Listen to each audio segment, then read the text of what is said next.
휴먼영상의학센터 김성현 원장님 모처럼 나오셨어요. 아유, 원장님 반갑습니다. 10년 젊어지신 것 같아요. 예. 저도 경찰 조사는 저는 김성현 원장님 때문에 네네. 의료계가 발끈하고 있습니다. 왜요? 손님이 다 이쪽으로 가버려가지고.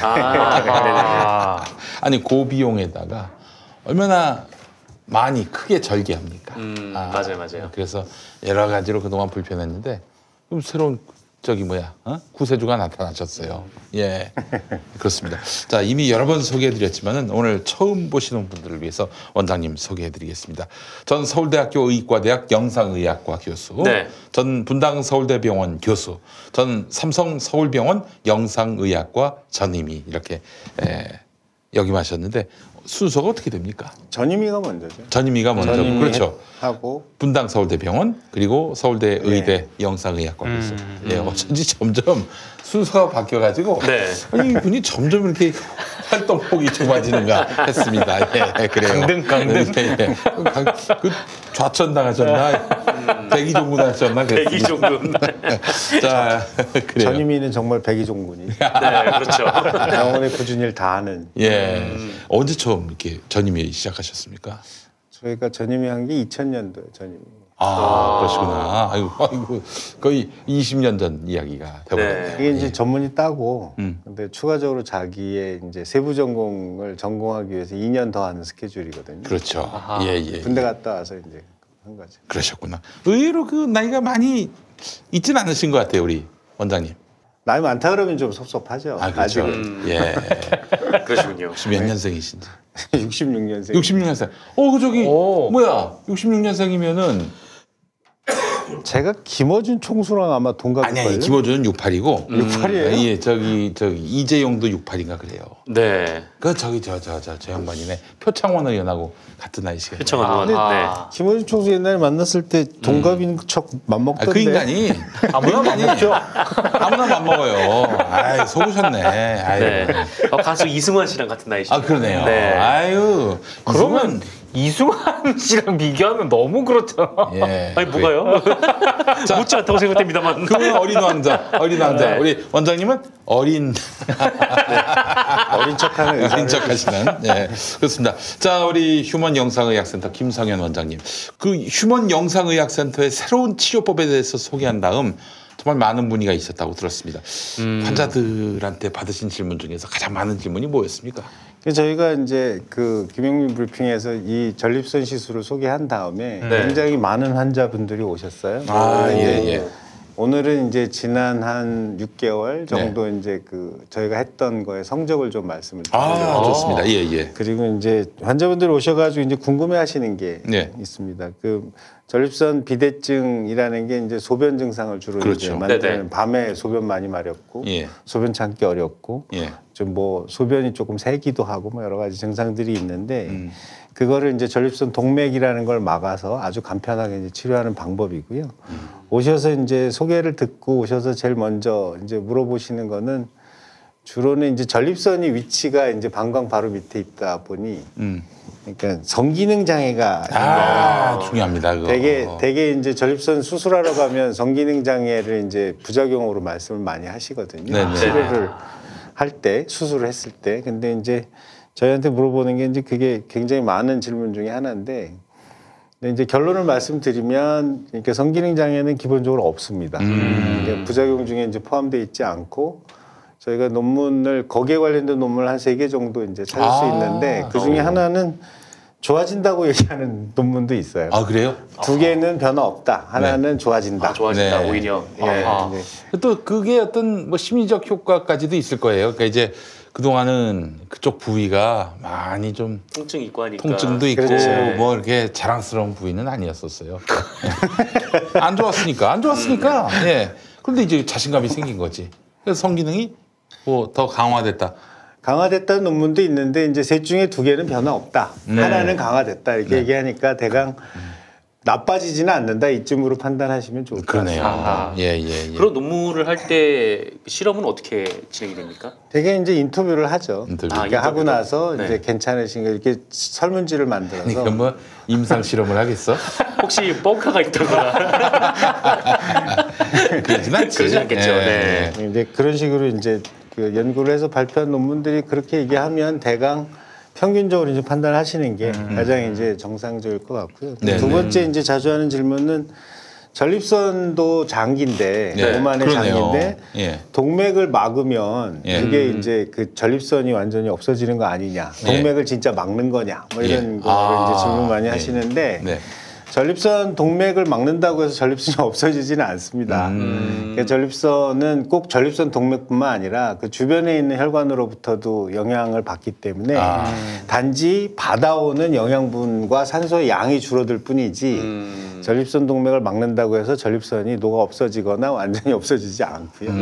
그냥 건강하게 구조를 망가뜨리지 않고 볼륨을 줄이는 다이어트를 한다고 보시면 맞습니다. 그래서 이제 전체적으로는 한 초기 한 6개월 안에 30% 정도가 준다, 사이즈가.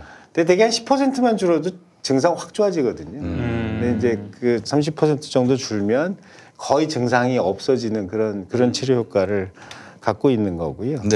실제로 이제 사이즈는 언제 주냐, 증상은 언제 좋아지냐 이런 그런 질문들도 많이 하시는데 그 사이즈라고 하는 건 전립선의 볼륨이죠. 전립선 볼륨이 뭐 다른 사이즈를 얘기할 게 있습니까? 사이즈라고만 해가지고 잠시 오해를 했습니다, 제가. 이게 어디 오해를 할 기분이거든요. 전립선이 정상 사이즈가 한 20cc 정도 돼요. 20cc 정도 되는데 한 35에서 40cc 가까이 되면 이제 증상이 막 생기거든요.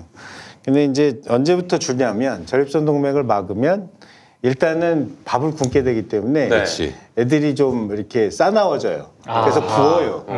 이렇게 처음에 일주일 동안은 붓습니다. 처음에는 오히려. 그렇죠. 그러니까 밥을 못 먹으니까 이제 승질 나는 거죠. 부어서 처음 일주일 동안에 증상이 조금 악화되는 경향도 있어요. 근데 이제 대부분 일주일이 지나고 나면 뭐 그 계속해서 이제 호전이 돼서 그 실제로 이제 본인이 느낄 만큼 호전이 되는 건 한 달 이내에 그 증상 호전이 있고요. 그 이후에 1년 가까이에 걸쳐서 계속해서 이제 호전이 되는 거죠. 사이즈가 이제 계속해서 주니까 그런 이제 그 효과가 있고. 또 한 가지 이제 약 문제를 많이 물어보세요. 그러면 이거 하면 약을 끊을 수 있냐? 전립선 약을요? 전립선 약이 안 좋거든요. 전립선 약 먹으면 지난번에도 말씀드린 것처럼 발기부전이 생겨요. 돌이요. 싫죠. 그러니까 그 약을 먹으면 소변 증상은 좋아지는데 발기부전이 생기니까 싫어해요. 약 먹는 거를. 그래서 약을 끊어야 되겠다는 의지가 되게 강하신데 약을 끊을 수 있는 시점은 대개 3개월 이후에 끊으실 수 있어요. 증상이 완전히 이제 좋아진 다음에 약을 끊으시는 거고 처음 일주일 동안에는 오히려 조금 증상이 나빠지기 때문에 그거는 그때는 약을 오히려 더 드시는 그러니까 약을 몇 개 더 드시는 그렇게 이제 저희가 처방을 해드리고 있고 일주일이 지나면 끊습니다. 원래 드시던 약들은 한 3개월까지 드시다가 증상 호전에 따라서 이제 끊어가는 그런 거예요. 그다음에 이제 또 한 가지 이제 그 자주 하시는 질문이 저희가 이제 색조 물질이라 그래서 혈관에다 넣는 물질이 있어요. 플라스틱으로 만들어져 있는 구슬이고 사이즈가 한 500 마이크로니까 1mm의 반 정도 되는 거죠. 보이지 않겠네, 거의. 안 보이네. 이게 보면은 보이긴 하는데 이제 이렇게 동그랗게 구슬로 보이지는 않죠. 가루죠, 가루. 실제로는 가루로 보여서 이제 그게 몸 안에 들어간다고 하니까 이게 혈관에다 넣으니까 온몸을 돌아다니는 거 아니냐. 걔가 또 뇌 같은 데 올라가서 막으면 뭐가 또 뇌경색 뭐 이런 생기는 거 아니야 이런 생각을 하시는데 그럴 수 있겠어요. 실제로 그럴 일은 없습니다. 왜냐하면 이게 이제 동맥 다음에는 모세혈관 다음에 정맥이거든요. 혈관은 이렇게 그렇게 돌잖아요. 근데 이제 모세혈관 사이즈가 되게 50 마이크로 정도 돼요. 그러니까 저희가 넣는 거에 10분의 1 사이즈인 거죠. 거길 통과를 못 해요. 그러니까 이제 거기 전립선에 모여 있고 딴 데로 새지 않습니다. 그리고 그거는 플라스틱이기 때문에 몸에 뭔가 문제를 만들거나 그렇지는 않고요. 그래서 이제 저희가 이제 한 6개월간에 한 달에 한 15케이스 정도씩 이제 시술을 했어요. 그래서 이제 그 중에 이제 지금 이제 완전히 이제 그 저희가 그 데이터가 다 나온 건 아닌데 5, 6, 7월 한 3개월 정도 팔로우한 데이터로 보면 90%가 살만해졌다. 그 정도의 성적을 보이고요. 그 중에 이제 하신 분 중에 한 분은 못했어요. 실패를 했어요. 그거는 왜 실패를 했냐면 그분은 이제 동맥경화 너무 심해가지고 전립선 동맥으로 들어갈 수가 없어요. 너무 좁아서. 애초부터 이제 불가능했던. 그래서 이제 저희가 CT를 찍어서 미리 스크리닝은 해가지고 이거는 하기가 어렵습니다. 이렇게 말씀을 드리는데 너무 수술하기 싫어서 그러니까 실패해도 좋으니까 한번 해줘라. 그렇게 해가지고 했었는데 결국에는 그분은 못 해드려서 조금 안타깝게 됐죠. 그러니까 전체의 한 2% 정도가 실패를 했다. 그 정도를 이제 보시면 되고 증상이 호전되는 거는 이제 그 저희 IP 뭐 이렇게 그게 있어요. 그 스케일이 있어요. 그러니까 내가 전립선 증상으로 어느 정도 괴로운가를 이렇게 그 설문조사로 만드는 점수가 있는데 점수가 한 25점쯤 되면 세상 살기 싫다 이런 거고 한 10점쯤 되면 약간 불편한데 뭐 사는데 지장 없네 이 정도인데 저희 환자 중에 90%가 석 달 이내에 10점까지 떨어지는 그런 결과를 보이니까 사실은 이런 결과들은 뭐 외국 논문에서도 많이 나왔던 거라서 다시 이제 저희가 저희 데이터로 이제 검증을 한 거죠. 한국 사람들한테는 얼마나 되나. 그래서 그러니까 상당히 그 데이터는 굉장히 좋다. 그렇게 이제 말씀드릴 수 있고 저희가 그 지난주에 그 대만에서 이거 학회가 있었어요. 그래서 이제 이거 일하시는 선생님이 가셔서 이제 발표도 하고 오셨는데 한국의 그 저기가 성적이 가장 좋습니다. 거기에서는 한 75% 정도 얘기하는데 저희가 짧은 데이터지만 90% 정도의 효과를 보이니까 한국 의사들이 손재주가 되게 좋은 거죠. 그렇죠. 뭐 황우석 박사 얘기했지만 젓가락 기술. 젓가락 기술. 그런 걸로 해서 상당히 그런 종류의 일들은 굉장히 잘 합니다. 알겠습니다. 우리 김성현 원장님 국위선양도 하셨고 또 이게 바로 또 한류를 만들 수 있는 거 아니겠어요? 의료 한류. 의료 한류. 자, 휴먼 영상의학센터 여러분 지금 자막 나가고 있죠? 문의 전화 1588-7161. 휴먼 영상의학센터로 지금 당장 문의하십시오. 환원 라이트 클럽 함께 하겠습니다. 그래요. 저기 TV조선하고 조선일보가 잔뜩 긴장이 있는 것 같습니다. 지금 뭐 어떤 게 느껴지냐면은 이 TV조선, 조선일보는 이 정권을 죽이지 않으면 자기들이 죽는다. 요즘은 딱 그 신문 예전부터 신문이 아니라고 생각을 했지만 정상적인 신문이 아니라고 생각했지만 진짜 미친 것 같아. 오늘 진짜 일면 제목은 정말 예술이었습니다. 정말 미친 것 같아. 미국 면전에서 그 지소미아 거부. 아니 진짜 이거는 너무 막 나가더라고. 아니 이게 심지어는 또 며칠 전에 그 주한 미군 주둔 비용 너무 많다는 거 그거는 또 같이 잘못됐다고 얘기하더라고. 그런데 대안이 우리 자체 핵무장을 해야 된다. 이거는 이제 뽕을 맞지 않고서는 불가능한 이야기 아닙니까? 우리 국방 예산이 있지 않습니까? 그 국방 예산을 잘 아는 사람들 얘기를 들어보면 국방 예산 가운데 상당히 많은 부분을 무기 구입 그 예산에 할애를 하고 있는데 그 무기 구입의 거의 대부분이 미국 전략 무기 사들이는 거 그리고 그것도 그 외에 또 국방 예산에 어떤 부분이 있는데 무기라든가 비행기라든가 이거 사지 않습니까? 구매를 하면은 그거를 정비를 하잖아요. 그 정비를 하는 비용도 국방 예산에 엄청나게 들어가 있대요. 근데 그 정비에 거의 90%가 미국. 그러니까 그 돈까지 합치면은 어마어마한 돈이 들어가거든요. 저거 깡패야 진짜. 그러니까요. 저희가 이게 그땐 깡패가 되는 거야. 종편 승인이 종편 제어가 취소가 될 때 그냥 그때 깡패가 되는 거야. 과거부터 더블로 가. 정말 놀랍게도 제가 지금 조선일보 얘기를 시작하지 않았습니까? 아무도 몰라. 조선일보 이거를 왜? 뭐가 나왔는데요? 청취자분들이 그러고 계십니다. 이게 우리가 큰일 났어요. 실제로도 내가 아침에 그 용칼이라고 브리핑 하는데 제목을 조선일보가 정말 어처구니 없는 기사를 냈을 경우 이렇게 조선하고 따옴표로 해서 했는데 그게 조회수가 확 떨어져요. 예전에 나는 사실 굉장히 많은 사람들이 조선일보가 그런 말을 했어 하면서 딱 클릭할 줄 알았는데 조회수도 떨어지고 관심도 떨어지고. 동기 선배도 아시겠지만 미디어오늘에 조선일보 제목 들어가면은 PV가 많았어요. 우리 일단 미디어오늘 기사 쓸 때 조중동이 들어가잖아. 그럼 일단 클릭수. 아 그랬어요. 근데 그 어느 순간부터인가 문재인 정부 출범 전후에서부터인가 아마 들어가도 뭐 요즘은 오히려 안 봐요. 에이 뭐 이런 내보다 하는 얘기가 그렇지 뭐 이렇게 하면서. 그렇죠.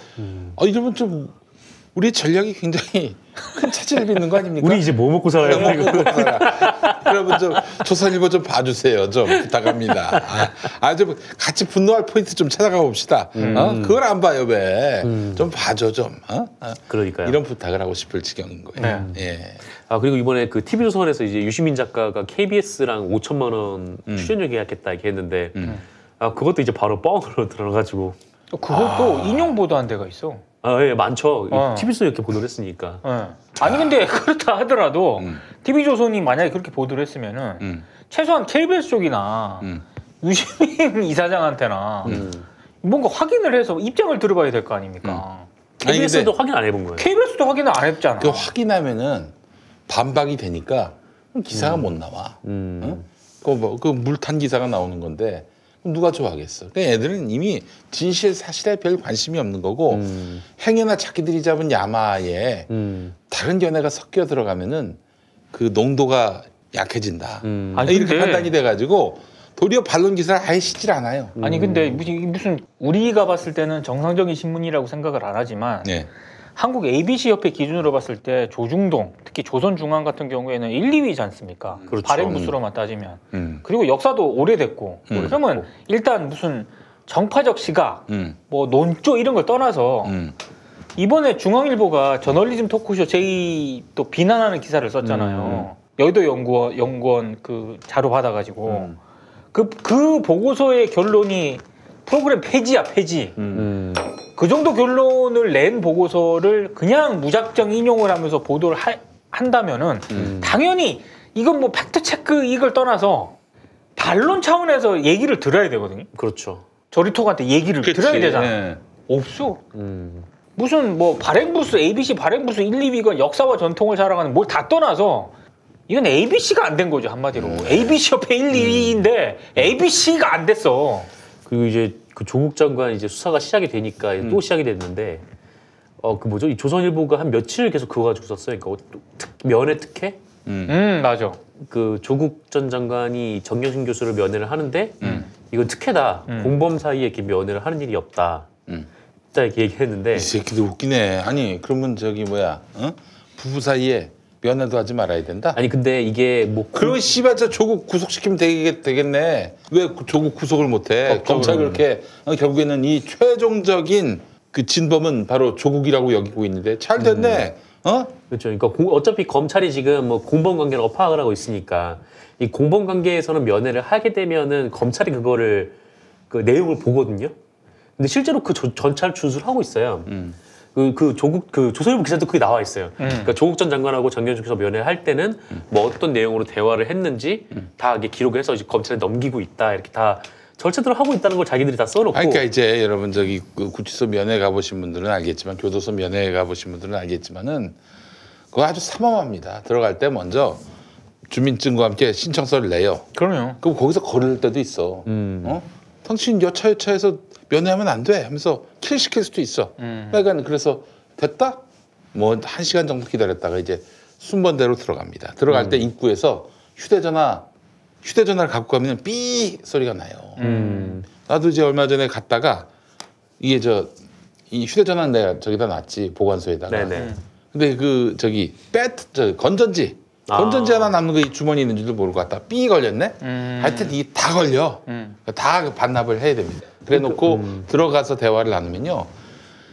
그 대화가 되는 게 아니라 인터폰으로 대화가 돼. 인터폰으로. 이거 잡고 하는. 아니야, 이거는 유치장이고, 예. 요거는 이제 눌러서. 눌러서도 아니야. 요즘에 그냥 아예 딱 요 앞에 마이크 같은 게 있는데 이게 분수가 채워져 있어요. 분수가 나와요. 그래서 이제 그걸로 대화를 나누면 다 녹음이 되게 돼 있어요. 맞아요. 심지어 CCTV도 있더라고.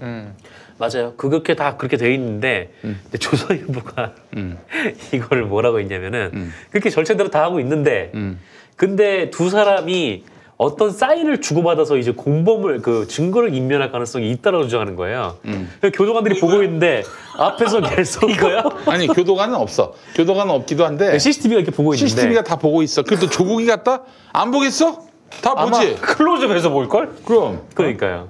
그러니까 말도 안 되는 얘기예요. 그러니까 이거는 뭐냐면은 아니 왜 조국은 구속 안 시켜? 이런 메시지가 담겨 있는 거예요.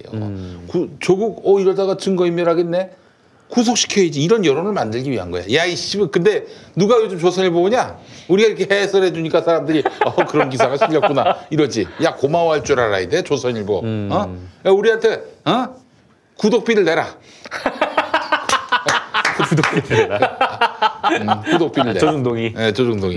그러니까 소개를 해주잖아. 얼마나 고마워요. 그렇죠. 예, 부부를 다 기소하는 경우가 있죠. 네. 다 구속시키진 않습니다. 그렇죠. 아니 우리 이명박, 김윤옥 보세요. 그렇죠. 김윤옥은 지금 뭐 여러 가지 또 비위 의혹이 또 있어요. 네. 그럼에도 불구하고 이 사람은 기소조차 하지 않았습니다. MB가 다 뒤집어 쓰는 격으로 갔어요. 네. 그러면 안 되거든? 네.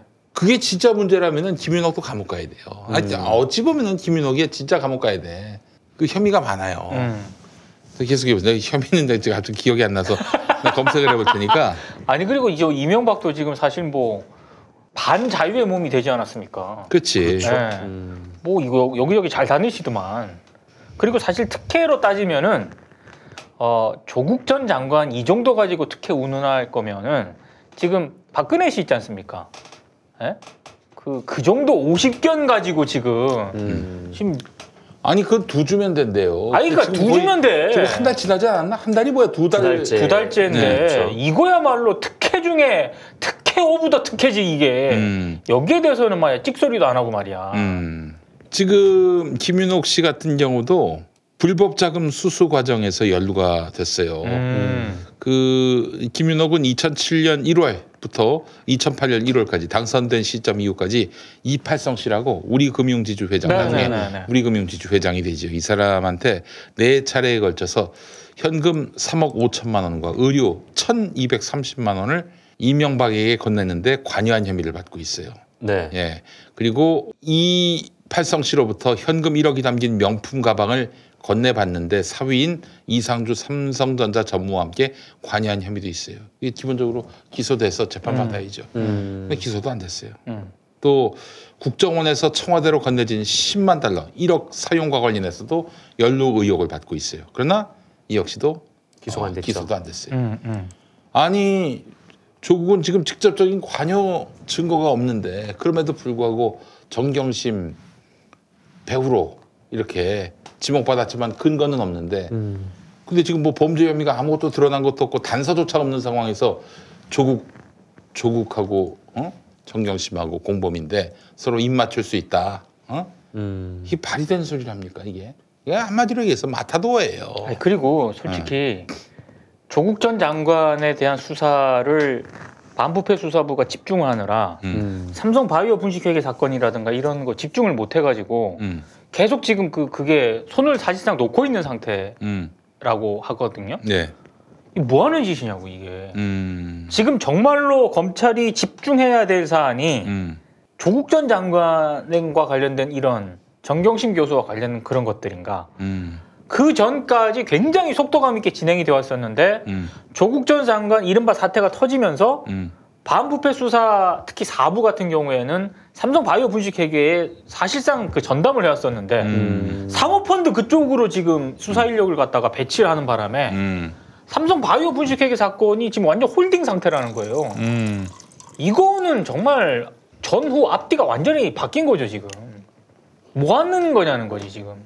자 그래서 약간 조선일보 보도를 저희들이 브리핑을 해드렸습니다. 조선일보는 구독비를 내시기 바라겠습니다.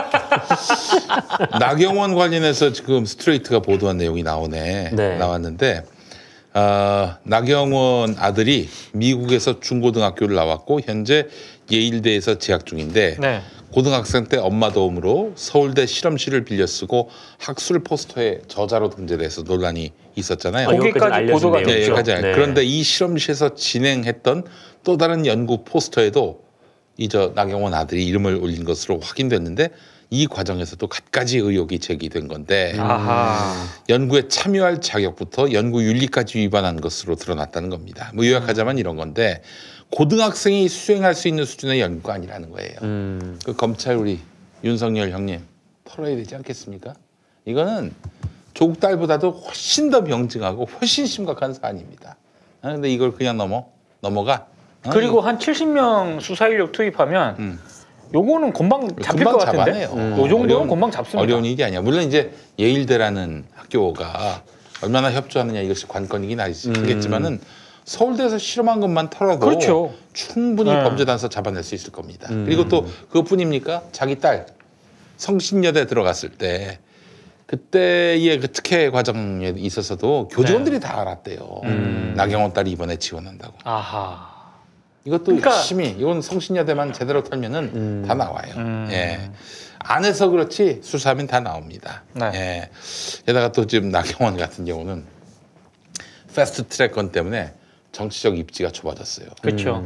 말하자면 지금 자기 때문에 60명의 국회의원들, 자유한국당 의원들 지금 패스트트랙 저지에 나섰다가 소환 통보를 받았지만은 나경원 말 때문에 이 네. 사람들이 전혀 안 나갔던 그렇죠.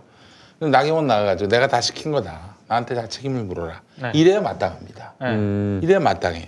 근데 나경원은 나가가지고 그날 뭐 저희가 뭐 최이배 의원 같은 경우 뭐 마수쇼하고 못 나가게 한 게 아니라 그 분위기 화기애애했어요. 뭐 이따위 소리를 하고 있는 거야.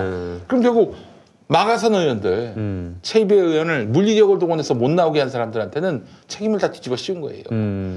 자기는 분위기를 화기애애했을 뿐이지 그렇게 물리적 싸움 이런 것까지는 지시하지 않았다. 이런 투거든. 근데 그날 당시 상황과 관련해서는 너무 확실한 물증이 많아서 풀 HD급 영상이 다 확보가 됐기 때문에 빼박이라 이런 거는요. 저희 김용민이가 두 가지 경우를 다 해봤어요.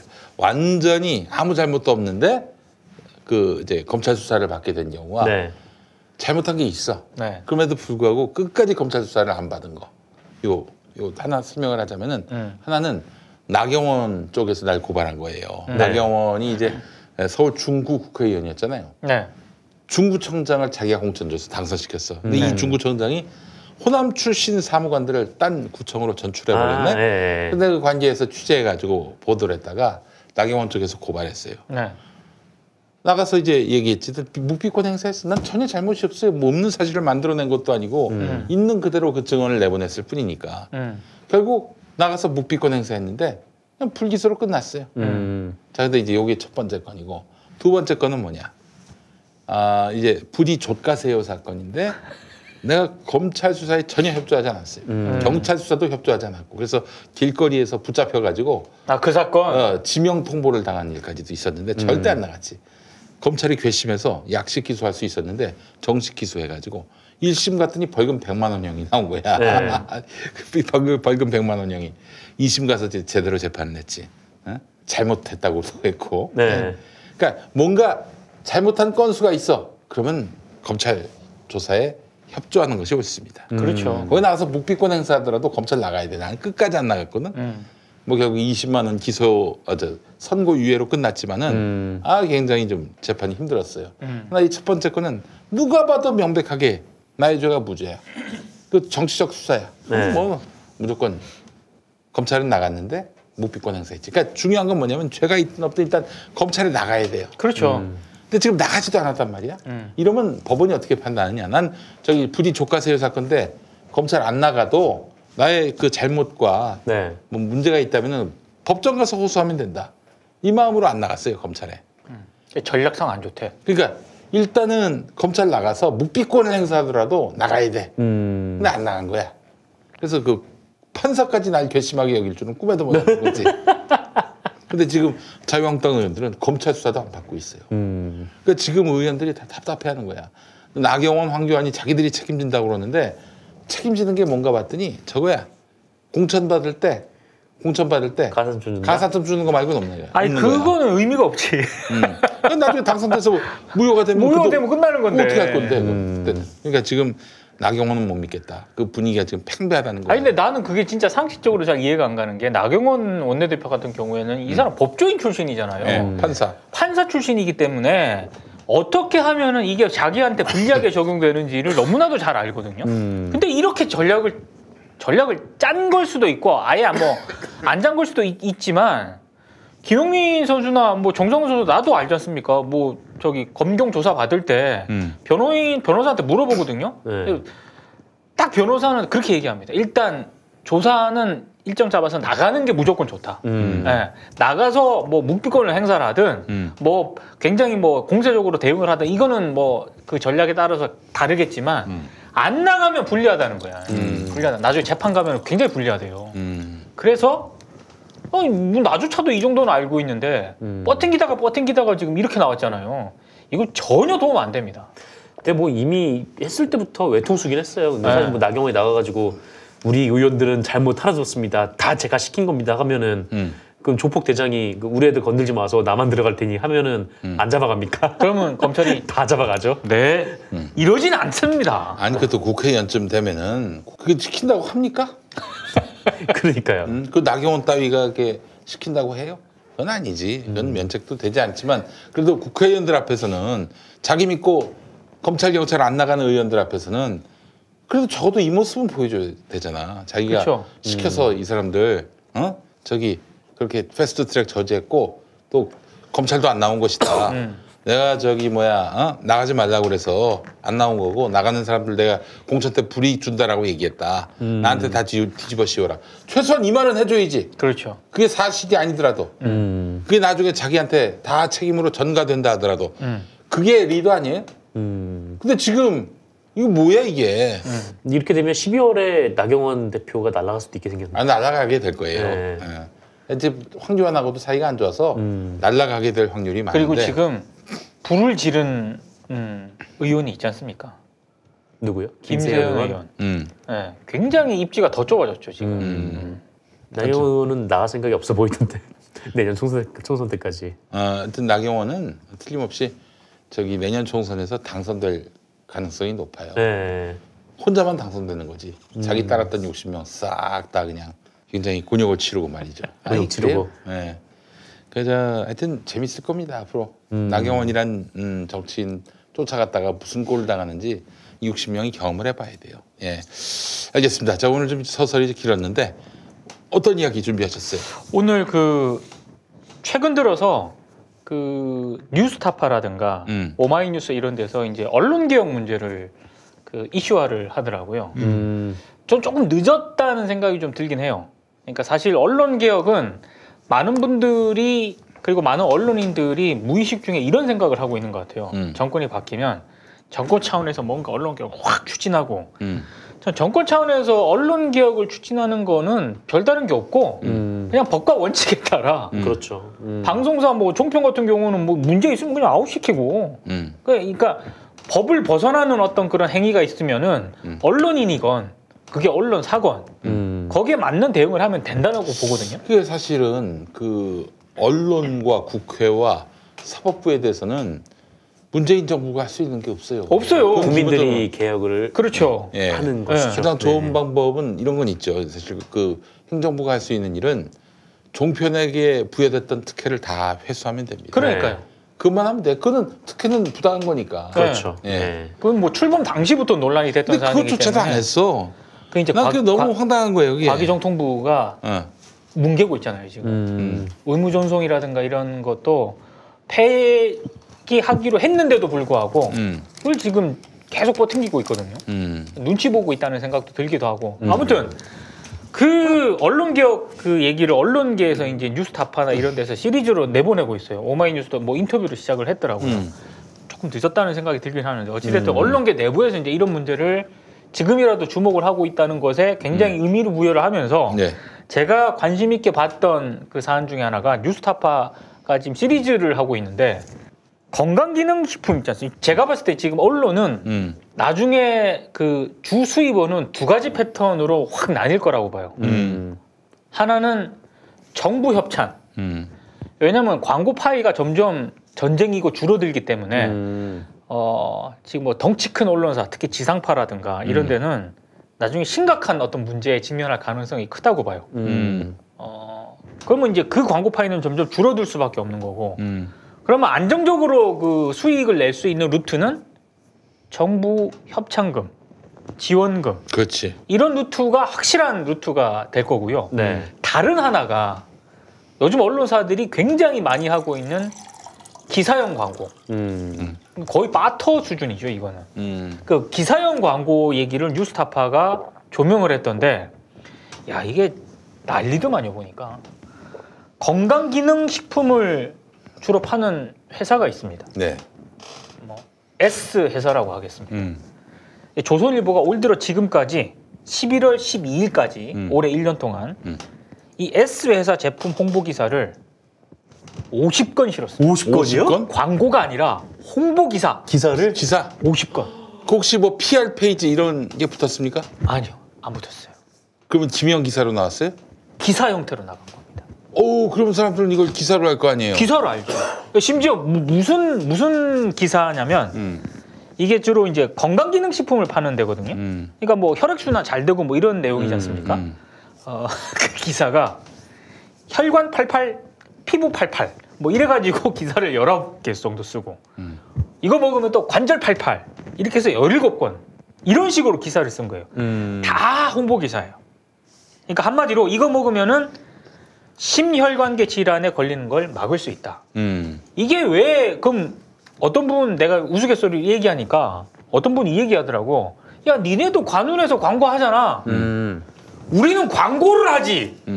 우리는 이걸 가지고 광고를 하는 거지. 조선일보는요. 기사를 쓴다니까 이걸 가지고. 근데 홍보예요, 홍보. 거의 광고라고 보면 됩니다.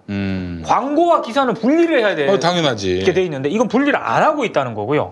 그래서 뉴스타파가 이거를 한국 광고 자율심의 기구에서 이런 걸 적발하거든요. 기사형 광고 이거 얼마나 위반 사례를 했는지를 직접 뉴스타파가 분석을 해보니까 이 조선일보 이 기사 있지 않습니까? 네. 이 S 회사 제품의 기사 가운데 11건이 광고 표시를 하지 않았다가 기자 이름을 슬쩍 명시한 거예요. 이것 때문에 경고 처분을 받았어요. 그렇지. 이거는 명백하게 조선일보가 기사로 쓴 걸로. 그렇죠. 그러니까 기만을 한 거죠. 이런 광고면을 우리가 보게 되면은 기본적으로 광고는 뻥이 섞였을 수도 있다. 이런 그 전제를 깔고 보잖아요. 근데 기사로 나와버리면은 그냥 믿어버린다고. 그러니까요. 네. 아직도 우리나라에 많은 사람들이 뭐 조선일보가 뭐 거짓말하겠어 이러는 사람들이 뭐 있는데 있어요. 이런 식으로 조선일보에 굉장히 50건이라는 그런 넘게 기사가 실렸다는 거는 솔직히 내용은 다 비슷비슷하거든요. 그러니까 아무리 훌륭한 기사라도 1년에 50번을 게재하지는 않습니다. 아, 그렇지. 네. 그러니까 이거는 명백한 그 독자 기만 기사, 광고를 빙자한, 네. 기사를 빙자한 사실상의 광고라는 거고. 예. 그럼 이런 식으로 건강기능식품 제조업체들이 어디에다가 기사를 이렇게 많이 선호하느냐? 네. 조중동 그리고 매경. 요런 데를 굉장히 한경은 안 합니까? 한경보다는 매경을 많이 선호합니다. 네. 네. 그러니까 심지어 이 S 종편하는 데네, 종편하는 데. 네, 그렇죠. 거의 그 얘기예요. 사실상 이런 식으로 굉장히 많이 하는 거고, 그리고 대기업 있지 않습니까? 네. CJ제일제당 같은 경우에도 역시 조선일보, 중앙일보, 매일경제 여기에는 한국경제가 한 건 들어갑니다. 이런 식으로 조중동 매경을 선호하는 그 경향이 굉장히 뚜렷하게 나타나는데 건강기능식품 업체 매체별 기사형 광고 편집 기준 위반 건수를 보니까 가장 많이 기사형 광고를 게재한 곳이 역시 조선일보, 2위가 한국경제, 3위가 매일경제, 4위가 아시아투데이, 5위가 중앙일보입니다. 그러니까 이런 식으로 계속 광고가 게재가 됐다라고 하는 건데 제가 봤을 때 이런 경향은 앞으로 더 심해질 거고요. 그러면은 정부 협찬을 많이 받지 않습니까? 네네. 그리고 정부가 주는 광고도 많이 받잖아요. 조중동하고 매경은, 한국경제는. 네. 근데 이 기사형 광고도 조중동, 매경, 한경이 많이 받거든요. 언론 개혁은요. 이런 걸 끊는 데서부터 저는 시작된다고 봅니다. 예. 그리고 제발 이 기사형 광고 같은 경우에는 워낙에 그 건강기능식품 업체들이라거나 병원에서도 이 기사형 광고 굉장히 많이 싣거든요. 네. 그 이 지상파 방송 같은 데서는요, 이 신문과는 달리 굉장히 광고할 수 있는 데가 제약이 돼 있어요. 네. 병원 광고 못 합니다. 뭐까지 예전에 규제를 했냐면은 그 이제 종교 방송 같은 데 보면은 뭐 저도 종교 방송이 있었습니다만은 뭐 오늘의 성경 말씀 해가지고 네. 이제 뭐 성경을 읽어주고 오늘의 성경 이 시간은 땡땡병원 협찬이었습니다. 병원 중에도 기독교 계열 있잖아요. 그렇죠. 예? 안무개 병원 협찬이었습니다. 그랬다가 제재 먹었었어요. 그거 제재 먹습니다. 네, 병원 광고 안 돼요. 병원 광고 안 돼요. 네. 또 그 약도 전문의약품은 안 됩니다. 네. 비아그라 광고하는 거 보셨어요? 아, 큰일 나죠. 무슨 점 먹어도 별 문제가 없는 무슨 가스활명수 이런 거, 네. 속청. 그러니까 약국에서 그냥 그 진단서 처방전 없이 네. 살 수 있는 것만 그렇지. 광고가 돼요. 할 수 있죠. 네. 그럼 과장 광고 자체가 또 지상파에서는 불가능하죠. 예, 그래서 뭐 심지어는 뭐 티에 있는 뭐 마크도 다 모자이크 처리하는 이유가 뭐겠어요. 네. 간접 광고에 대한 그 규제가 아주 엄격하다고요. 그런데 이 신문에서 말이죠. 막 지상파 방송이 뭐 공정하지 못하다 편향되다라고 막 꾸짖는 조선일보에서 이렇게 건강 기사를 빙자한 건강 보조식품 광고나 했었고 이런 야바이 같은 놈들이 어디 있습니까? 그리고 기사형 광고가 또 많이 실리는 이런 업종이 병원이에요, 병원.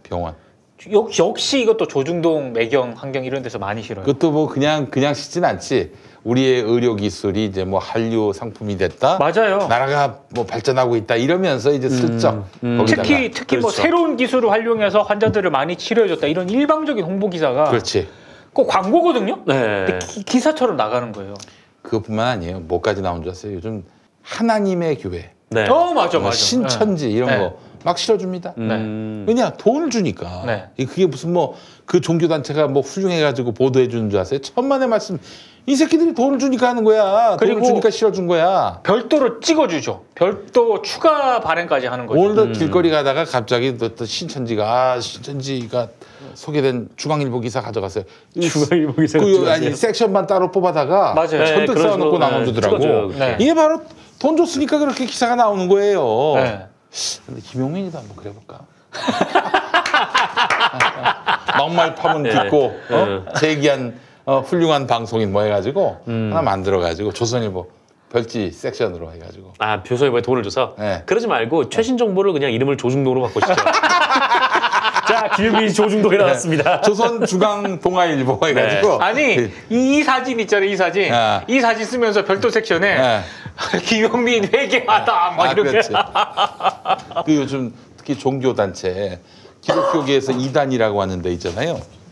실제로 그 사회적으로도 문제가 많은 가정 파괴라든지 뭐 약간 뭐 부정 비리 같은 거 이런 것도 있는데도 막 조중동에다가 돈을 줘가지고 돈이 많으니까 그렇게 해서 찍어내가지고 야 우리가 조선일보 실렸어, 야 우리가 동아일보 실렸어, 야 우리가 중앙일보 실렸어 이걸로 해가지고 이제 말하자면은 우리가 이렇게 큰 신문사에서도 인정해주는 정상적인 종교단체다. 그렇게 이용해 먹는다니까? 그렇죠. 그러니까 그것 때문에 돈을 쓰는 거고. 여러분 그러니까 조중동에 무슨 섹션에 실린 이런 광고 믿지 마세요. 그렇죠. 조중동이 돈 주면 해주는데요. 뭐 돈만 주면은 안 해줄 줄 알아? 다 해줘. 그렇잖아요. 특히 그 흔히 말하는 본지에 실리는 그 기사도 그런 의심되는 그런 기사들이 있는데. 그럼요. 그 섹션이 있지 않습니까? 네. 그거는 사실상 기사용 광고나 그냥 홍보 이런 거라고 보시면 돼요. 그러니까 요즘에 독자들이 조선중앙동아일보를 전혀 안 읽고 안 읽기 때문에 안 읽는 데다가 뭐 영향력도 제로고 제 아무리 뭐 단독에 특종해도 본 척도 안 하니까 이게 할 수 없는 거야. 그때는 그냥 그 이견 섹션으로 해가지고 큰 돈 받아가지고 그 지면으로 찍어주고 그러는 거라니까. 그렇게 해서 돈을 버는 거예요. 돈 버는 데만 그래서 제가 생각하는 언론개혁 그런 방안 중에 하나가 정부는 원칙대로 그렇게 가면 되는 거고요. 정부가 지원하는 협찬금이라든가 이런 거 있지 않습니까? 이거 과감하게 좀 끊거나 조정을 할 필요는 있다고 봅니다. 실제로 정부가 그 조성할 수 있는 언론개혁 환경이라는 게 저는 있다고 보거든요. 이게 뭐냐면은 이런 식으로 기사용 광고 게재하고 이런 매체가 계속 이건 이 사람들은 기업이나 이런 업체로부터 이런 식으로 버터하고 기사로 정부 광고도 정권이 바뀌든 뭐 촛불 정부가 들어서건 말건 여전히 정부 부처에서는 지원금 협찬금 많이 주고 적어도 이런 환경은 만들지 말자는 거죠. 기사용 광고 뭐 업체가 뭐 조중동 찾아가서 매경 환경 찾아가서 주는 거 그럼 뭐 어떻게 할 수 없다고 쳐요.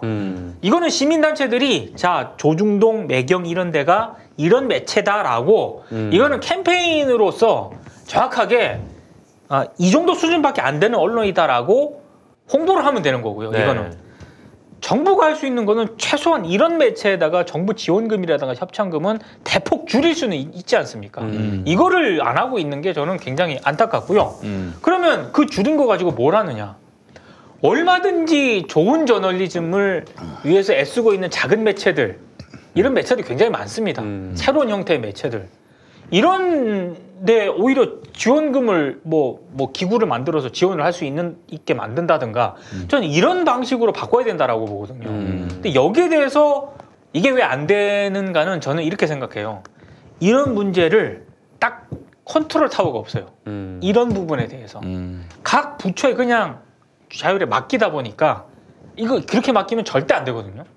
저는 최소한 이 문제만큼은 누군가가 컨트롤 타워가 돼가지고 정확하게 이거는 그런 식으로 딱 집행을 해야지 뭐 조중동이 반발하건 말건 간에 뭐 그런다 저러나 그 신문에 냈는데 별 영향력이 없더라, 별 효과가 없더라, 이런 것들을 느끼는 사람들이 지금 또 증가하는 추세예요. 그러니까 그렇죠. 그러니까 뭐 저기 뭐 그걸로 장사해 먹는 날도 얼마 남지 않은 것 같아. 근데 그렇기 때문에 정부 지원금과 협찬 비중이 더 커질 수밖에 없다니까요. 광고 파이가 떨어지기 때문에. 그렇지. 그래서 이거를 줄여야 돼요. 왜 안 줄이는지 모르겠는데 이거를 전체 부처라든가 부서에서 누군가가 컨트롤 타워를 해서 이 예산을 어떻게 효율적으로 집행을 할 것인가 이거를 고민하는 쪽이 있어야 된다. 각 부처의 그 신문사에 대한 광고, 이 광고를 뭐 예를 들면은 문화체육관광부가 집행한다든지 예전에 이제 공보처 그렇죠. 따로 있었죠.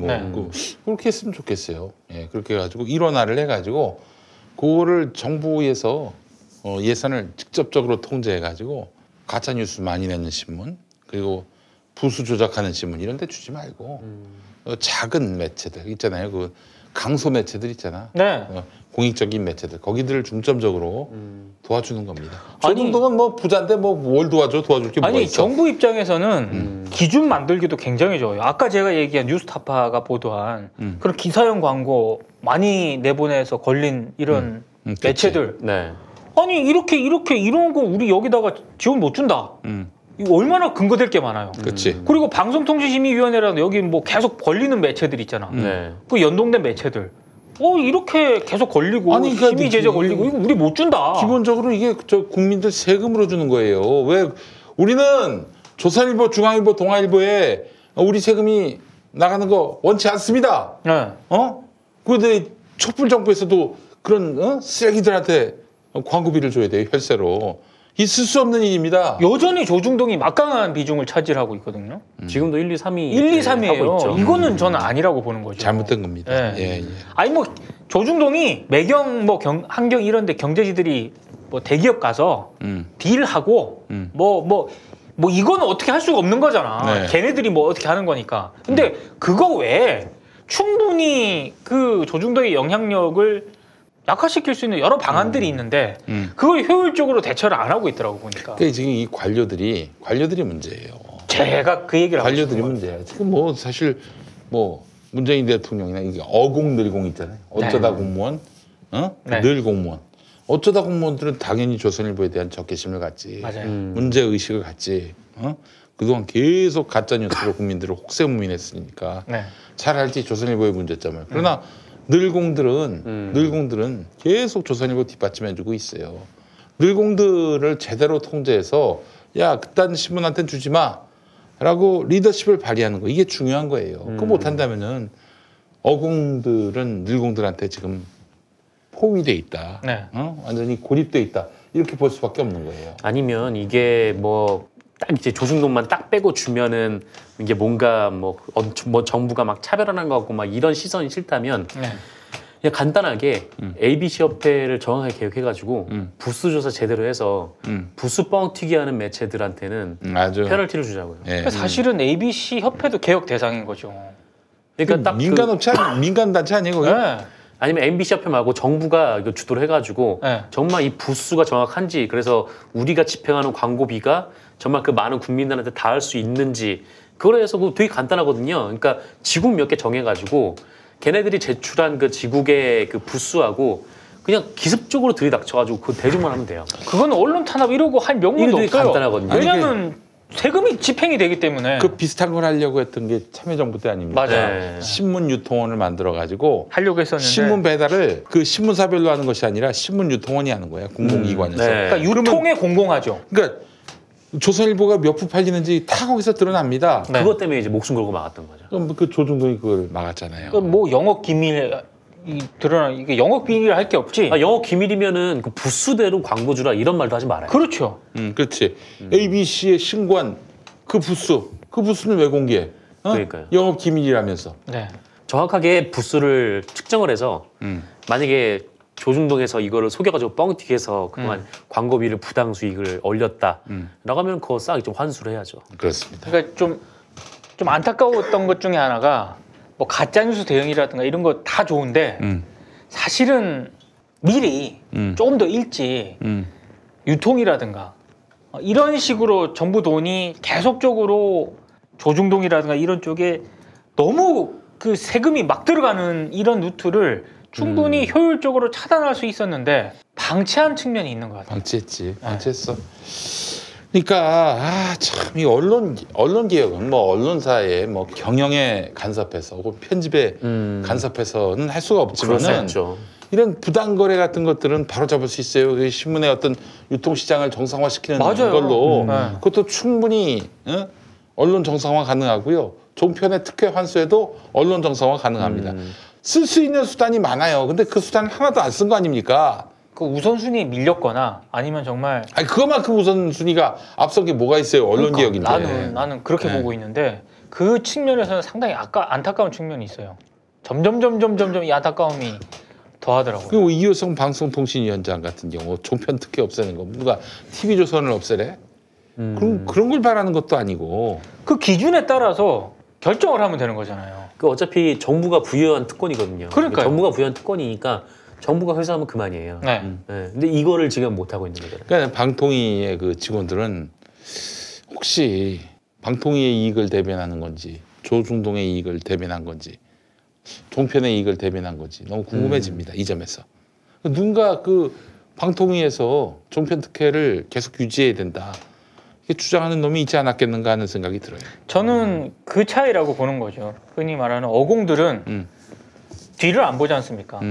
하지 않습니까? 그렇지. 그 어떤 부처에 들어가든 간에. 근데 관료들은 어공들이 아니잖아. 얘들은. 그러니까 뒤를 항상 보고 내가 뭐 이 정권에서 뭐 어떻게 그러니까 그런 계산을 하기 때문에 못 나가는 거죠. 근데 파워는 관료들이 더 세요.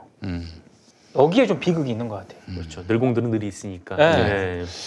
자, 그래서 여러분 어공늘공에 대해서 그 개념 제대로 이해하시고 지금 문재인 정부의 개혁에 있어서 바리게이트가 되고 있는 존재라고 한다면은 바로 늘공이다. 그렇죠. 검사들도 늘공입니다. 늘공입니다. 그렇죠. 늘공이에요. 네. 예, 대표적 늘공입니다. 네. 예, 늘공의 이 실체를 우리가 똑똑히 봐야 되고요. 향후 문재인 정부에서 장차관 되는 사람들 나는 늘공 반대입니다. 네. 절대 반대예요. 지금 중반기쯤 지나가면은 이제 늘공 수요가 많아져요. 역대 개혁 정부를 보면은. 그 유혹에 빠져요. 그러다가 이게 안 그러면 통제가 안 되니까. 통제가 안 되기 때문에. 그러다가 맛이 갑니다. 네. 예.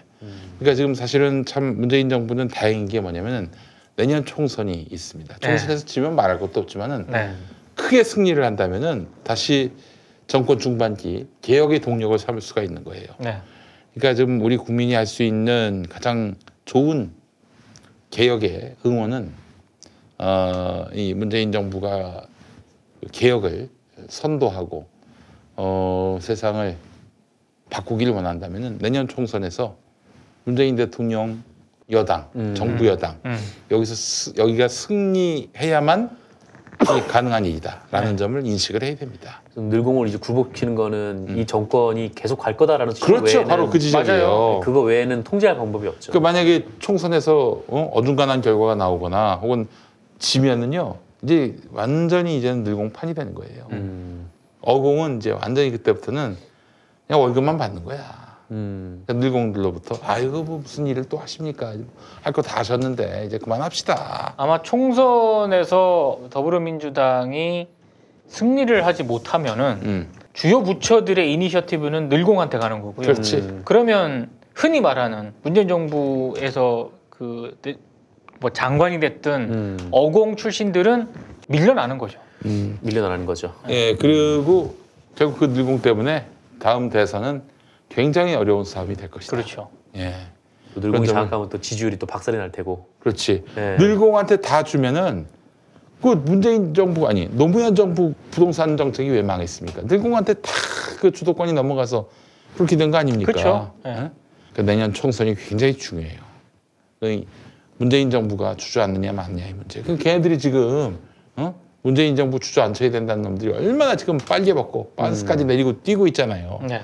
그걸 직시할 필요가 있습니다. 직시할 필요가 있는 거예요. 저는 아까 얘기한 그 정부 지원금 있잖아요. 조중동 이쪽에 그 이니셔티브도 늘공들이 지고 있어서 그래요. 그래요. 그걸 깨야 돼요. 그걸 깨지 않으면은 절대로 이 정부 부처하고 조중동의 커넥션은 이게 안 깨진다니까요. 그래서 나는 지금 저 정치인 출신, 학자 출신 그리고 늘공 출신들은 다 장차관에서 내려와야 된다고 봅니다.